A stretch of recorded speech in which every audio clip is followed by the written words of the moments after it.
பிரியமானவர்களே, இயேசுவின் நாமத்தில் உங்களை நான் வாழ்த்துகிறேன். சுகமாக இருக்கிறீங்களா?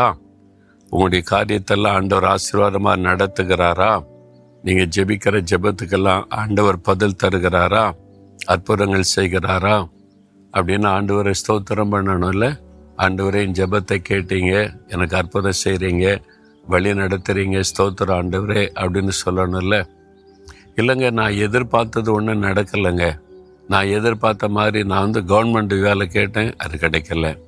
நான் இந்த மாதிரி எனக்கு கம்பெனியில் இங்கே வேலை கிடைக்குன்னு கேட்டேன், அது நடக்கலை. நான் பிஸ்னஸ் செய்கிற இப்படி தான் செய்யணுன்னு அதுக்கெல்லாம் விசுவாசத்தோடு ஜெபிச்சு பார்த்தேன், அது நடக்கலை. இந்த மாதிரி சில காரியங்கள் நான் கேட்டபடி நடக்கலையேன்னு சோர்ந்திருக்கிறீங்களா? இப்போ ஆண்டவர் ஒரு ஆலோசனை தர்றார். என்ன தெரியுமா? பிரசங்கி 9:10 செய்யும்படி உன் கைக்கு நேரிடுகிறது எதுவோ அதை உன் பலத்தோட செய். உனக்கு செய்யறதுக்கு ஒரு வாய்ப்பு கிடைக்குதில்ல, முழு பலத்தோட செய். நிறைய வாலிபர்கள் ஜெபிக்க வருவாங்க, எனக்கு ஒரு வேலை கிடைக்கணும் அங்கிள் ஜெபம் பண்ணுங்கம்பாங்க. படித்து முடிச்சு எத்தனை வருஷம் ஆகுது? 5 வருஷம் ஆகுது, 7 வருஷம் ஆகுது அப்படி சொல்லுவாங்க. இப்போ என்ன பண்ணுறீங்க? வேலை தேடிக்கிட்டு இருக்கிறேன். 5 வருஷமாவா?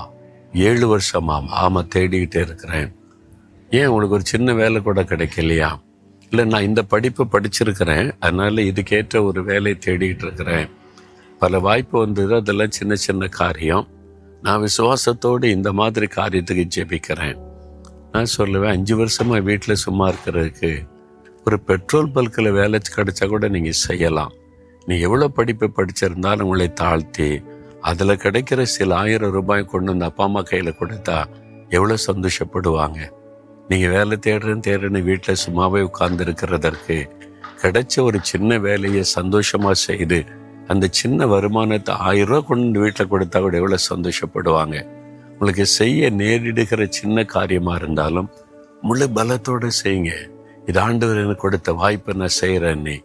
அதன் பிறகு கர்த்தர் உங்களை உயர்த்தி கனப்படுத்துவார். நீங்கள் எதிர்பார்க்கிற உயர்வுக்கு கொண்டு போவார். எடுத்த உடனே மேலே கொண்டு வச்சுட்டா உங்களுக்குள்ள பெருமையும், என் படிப்பு என்ன, சிலர் அப்படிதான் வேலைக்கு வந்தா என் படிப்பு என்ன தெரியுமா, நான் லீடராக இருந்தால் இருப்பேன், அல்லனா இருக்க மாட்டேன். எனக்கு இந்த போஸ்ட் கொடுங்க அப்படின்னா இருப்பேன், அல்லனா இருக்க முடியாது. அப்படிப்பட்டவங்களை ஆண்டவர் வைக்க மாட்டார்.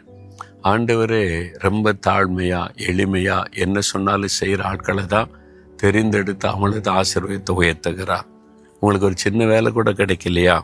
ஒரு தாயார் சொன்னாங்க, மகன் படிச்சுட்டா, இப்போ வேலைக்காக எக்ஸாம் எழுதுகிறான், அதுக்கு படிக்கிறான். சரி, இப்போ என்ன செய்கிறான்னா, இப்போவுமே என் மகன் சம்பாதிக்கிறான். என்ன சம்பாதிக்கிறான்? பக்கத்தில் இருக்கிற ஒரு 10 பிள்ளைகளை கூட்டி டியூஷன் சொல்லி கொடுக்குறான். அதில் ஒரு வருமானம் வருது, அவன் செலவை பார்த்துக்கொள்கிறான். இந்த தாய் சொல்லும் பொழுதே ஒரு சந்தோஷம் இல்லை? செய்ய நேரிடுகிறதை சந்தோஷமாய் முழு பலத்தோட அந்த வாலிப தம்பி செய்கிறான்.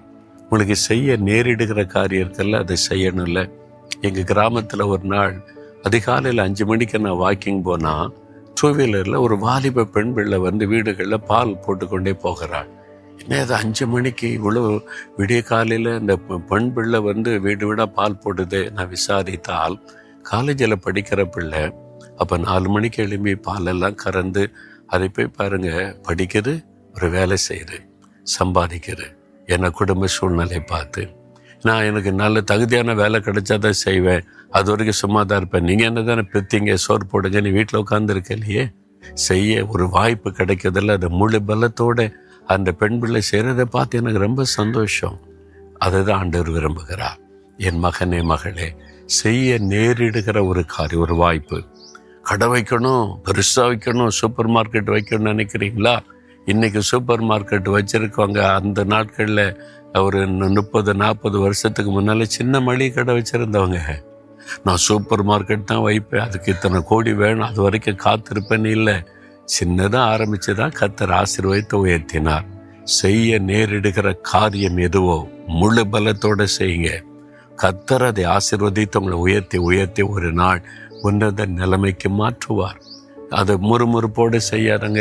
நான் படிச்சிருக்கிற படிப்பு என்ன, எனக்கு இந்த மாதிரி வேலை தான் அப்படின்னு திருப்தி இல்லாமல் செய்யாதங்க. முழு பலத்தோட ஆண்டவர் தந்திருக்கிற ஒரு வேலை, ஆண்டவர் தந்திருக்கிற ஒரு பிஸ்னஸ், ஆண்டவர் தந்திருக்கிற ஒரு வாய்ப்பு, முழு பலத்தோட சந்தோஷமாக செய்யுங்க. தேவன் அதை பார்த்து உங்களை ஆசீர்வதித்து உயர்த்துவார். சரிங்களா? சும்மா இருக்காதுங்க, சோம்பேறியா இருக்காதுங்க. என்ன நேரிடுகிறதோ செய்ய வாய்ப்பு கிடைக்கிறதோ சந்தோஷமா செய்யுங்க, முழு பலத்தோடு செய்யுங்க. ஆண்டவரே, இந்த மகனுக்காக மகளுக்காக ஜெபிக்கிறேன். இந்த மகளுக்கு செய்ய நேரிடுகிற ஒரு வாய்ப்பை நீர் உண்டாக்கி தருகிறீர். அதை முழு பலத்தோட மகிழ்ச்சியோட சந்தோஷமாய் செய்ய கிருபை தாரும். ஏற்ற காலத்தில் அவங்களை உயர்ந்த ஸ்தானத்தில் வைத்து கனப்படுத்துவீர். அந்த அற்புதத்தை பெற்றுக்கொள்ள இப்பொழுதே முழு பலத்தோடு இந்த சின்ன காரியத்தை செய்ய உதவி செய்யும். இயேசுவின் நாமத்தில் ஜெபிக்கிறேன் பிதாவே. ஆமென், ஆமென்.